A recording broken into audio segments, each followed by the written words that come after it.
తెలంగాణ వాదులు, ఉద్యమకారులు, బీఆర్ఎస్ పాత నాయకులు, కొత్త నాయకులు అందరూ కూడా బాధపడుకుంటూ ఫోన్ చేస్తున్నారు. నిరంజన్ రెడ్డి గారి వల్ల వనపర్తి జిల్లాలో మళ్ళా బీఆర్ఎస్ పార్టీ జన్మలో కోలుకోలేని దెబ్బ పడ్డది.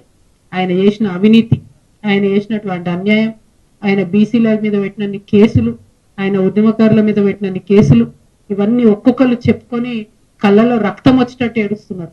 మరి అన్నిటికన్నా ఎక్కువ ఆయన ఒక్కటి కాదు 3 ఫామ్ హౌస్లు కట్టుకున్నారు. ఆయన ఒక్కసారి ఎమ్మెల్యే అయితే, ఒకసారి మంత్రి అయితే 3 ఫామ్ హౌస్లు కట్టుకున్నారు.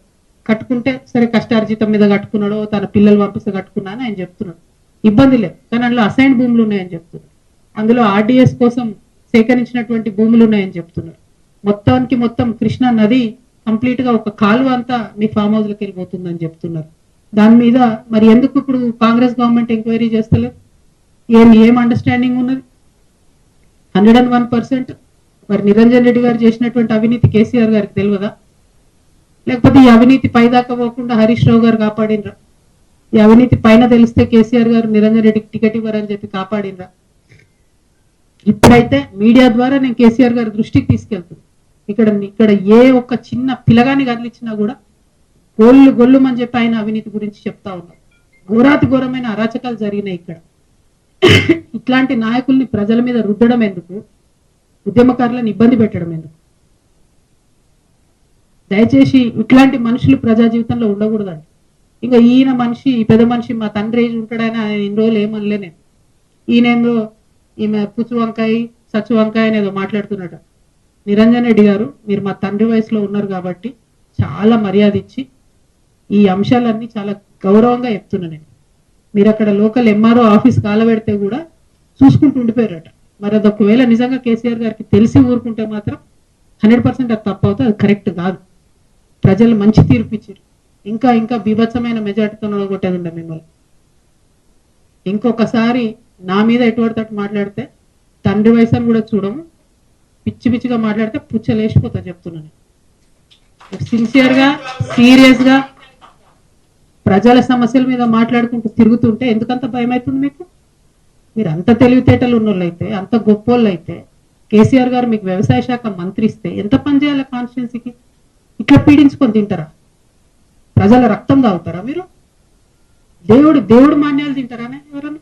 దేవుడు గుడిని కబ్జా పెట్టుకుంటారా ఎవరైనా భూములు? పెబ్బేర్స్ అంతా మీకే కావాలి, వనపర్తి మార్కెట్ మీకే కావాలి, గద్వాళ్ళ భూములు మీకే కావాలి. ఏంది ఇది? అంతుండాలి కదా భూదాహానికి, ధనదాహానికి. మరి ఈ విషయం కేసీఆర్ గారికి తెలుసో తెలియదో నాకు తెలియదు. నేనైతే బలంగా ఇప్పటి వరకు తెలియదని అనుకుంటున్నాను. ఇప్పుడు మీ ద్వారా తెలియజేస్తున్నా, ఇటువంటి నాయకుల్ని ఏ పార్టీ కూడా సహకరించొద్దండి, కరెక్ట్ కాదు.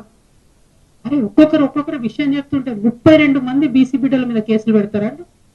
ఒక్కసారి కాదు, 2 సార్లు జైలుకు పంపించారు ఒక్కొక్కరిని. అయితే ఏమన్యాయం ఇది? ఏమన్నా రాచరికమా? ఊరేస్తారా ఎందుకు? నెక్స్ట్ మళ్ళీ మీరు ఇంకా నా మీద మాట్లాడు. తప్పు చేస్తే నోరు మూసుకొని ఉండాలి కదా, కరెక్టా ఇది? ఇట్లాంటి వాటిని సహకరించడం ఏ పార్టీలకు కూడా కరెక్ట్ కాదు. ఒకటి కాదు, 2 కాదు, చూస్తుంటే వెతుకుతుంటే అయితే దారుణమైన నిజాలు బయటపడుతున్నాయి. డెఫినెట్ గా ఈయన హరీష్ రావు గారు మనిషి కాబట్టి ఏమి చర్యలు ఈయన మీద కాంగ్రెస్ ప్రభుత్వం తీసుకుంటుందని నేను బలంగా నమ్ముతున్నాను. ఎన్ని మాట్లాడిందండి రేవంత్ రెడ్డి గారు ఇక్కడికి వచ్చినప్పుడు? ఒక్క విషయంలో ఎంక్వైరీ చేసిరా? ఎన్ని టీవీ ఛానల్లో వచ్చి స్టోరీలు చేసుకోపోయినాయి? ఏమైంది ఎంక్వైరీ? మరి ఇట్లా కరప్షన్ ఎంకరేజ్ చేసుకుంటూ పోతే తెలంగాణ ఉంటుందా? బాగుపడుతుందా ఎప్పటికన్నా? ఎందుకు మరి తెచ్చుకున్నది? కొందరి కోసమే తెలంగాణ. స్వర్గంలో ఉన్న పెద్ద మనిషి మీ మామగారు చూసి సిగ్గుపడుతుంటారు మిమ్మల్ని, నా పేరు చెడగొట్టినా బాబు. చాలా అన్యాయం. నేను చాలా రోజులు సైలెంట్గా ఉన్నా. మీరు మీ మనుషుల్ని పెట్టి మీరు మాట్లాడి ఎటువంటి ఎందుకు మాట్లాడాలి నా మీద? ఏం తెలుసు మీకు నా గురించి? నేను ఒక ఆడబిడ్డగా నన్ను ఒక పార్టీ నుండి ఒక మాట అడగకుండా నన్ను సస్పెండ్ చేస్తే నా పని నేను చేసుకుంటూ ప్రజల కష్టాలు తెలుసుకోవడానికి పోతున్నా. మీలాంటి వాళ్ళని నేను ఏమంటలేను కదా, చూసుకోవాలి కదా. అద్దాల మెడలు ఉన్నారు, వేల మీద రాయలు వేయొద్దు. దీనికి రిటార్ట్ మీరు ఇష్టం వచ్చినట్టు మాట్లాడితే బాగుండదు. నేను చెప్తున్నా, ఒళ్ళు దగ్గర పెట్టుకొని చేసిన అలిగేషన్కి జవాబు ఇవ్వండి. అంతేగాని విమర్శ చేస్తాం, పర్సనల్ గా మాట్లాడతాం, ఆడపిల్ల కదా ఏమంటదిలే అనుకుంటున్నాము. ఊరుకునేది లేదు ఇక ముందు నుండి. మీరు చేసిన అన్యాయాలను చూస్తుంటే కింద చాలా చాలా దారుణమైన పరిస్థితులు ఉన్నాయి. ఇక ఈ వనపర్తిలో మాత్రం నిరంజన్ రెడ్డి గారు ఉంటే ఈ నాయకత్వంలో బీఆర్ఎస్ పార్టీ ఇక్కడ బతుకు బట్టగట్టే క్వశ్చనే లేదు. నాకు పోయేదేం లేదు, నాకు బీఆర్ఎస్ పార్టీతో సంబంధం లేదు, కానీ ఉద్యమకారులు ఏడుస్తున్నారు. ఆ పార్టీలో ఉండలేక మింగలేక కక్కలేక చచ్చిపోతున్నారు. పెద్దసారికి తెలియదని నేను అనుకుంటున్నా, తెలిసేటట్టుగా చెప్తున్నా. దయచేసి ఇట్లాంటి వాళ్ళని మాత్రం ప్రజల మీద రుద్దడం అన్యాయం. లైక్ చేయండి, షేర్ చేయండి, సబ్స్క్రైబ్ చేయండి. మరిన్ని వీడియోల కోసం బెల్ సింబల్ పై క్లిక్ చేయండి.